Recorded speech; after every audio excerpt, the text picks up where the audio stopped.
सुरेश धस यांनी राष्ट्रवादी काँग्रेसचे नेते आणि मंत्री धनंजय मुंडे यांच्यावरती टीका करताना अभिनेत्री प्राजक्ता माळीचं इतर अभिनेत्रींचं नाव घेतलं आणि त्यानंतर आता यावरून चांगलाच वाद निर्माण झाल्याचं दिसून येत आहे।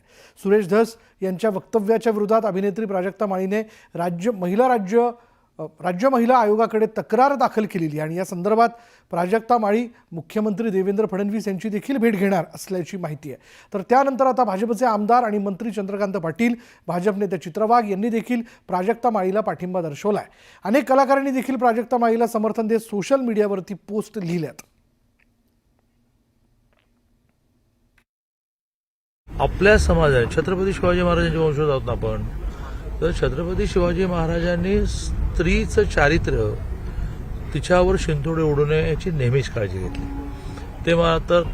ते आपण सगळेजण जाणतो आणि त्यामुळे अशा प्रकाराने वाद चाललेला आहे कुठला तरी दुसरा राजकीय, प्युअरली राजकीय आहे, सामाजिकही आहे, संवेदनशील पण आहे, पण त्याच्यामध्ये अशा काही अभिनेत्रींचं नाव जोडणं, सुरेशजी माझे मित्र आहेत, मी त्यांना फोन करून जाणार आहे। मी 2 दिवस गुजरातमध्ये प्रवास होतो, ट्राय केला, लागला नाही, आज मी बोलणार आहे।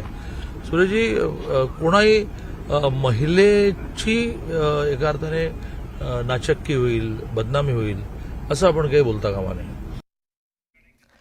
तर चित्रा वाघ यांनीही ट्विट करत काय प्रतिक्रिया दिली आहे तेही आपण जाणून घेऊयात। बघा, त्यांनी एक्सवर काय पोस्ट टाकली। त्यांनी असं म्हटलंय की स्त्रीचा सन्मान भाजपचं सर्वोच्च प्राधान्य कायमच राहिलंय, त्यामुळे कुणालाही कुणाचंही नाव घेऊन अशा पद्धतीने चिखलफेक करण्याचा अधिकार नाही।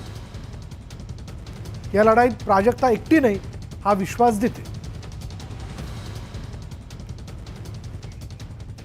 प्राजक्ता माळीवर करण्यात आलेल्या आरोपानंतर गौतमी पाटील प्राजक्ता माळीकरता पुढे आलेली आहे। प्राजक्ता माळीने जी भूमिका मांडली ती अगदी बरोबर आहे। आम्ही सर्व कलाकार प्राजक्ता सोबत आहोत असं गौतमीने सांगितलंय।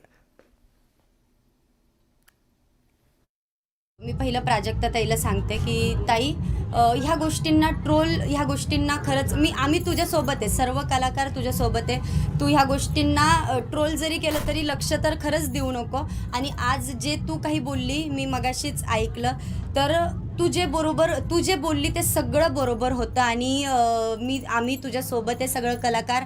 आणि एक कलाकार आहे तर प्लीज मला एक म्हणायचं आहे की कलाकाराला कलाकाराच्या जागेवर राहू द्या। त्याला कुठल्याही नेत्यासोबतच नाही म्हणत मी, कोणाही सोबत प्लीज त्याचं नाव जोडू नका, कारण की कलाकाराचं दुःख हे कलाकारालाच माहिती असतं।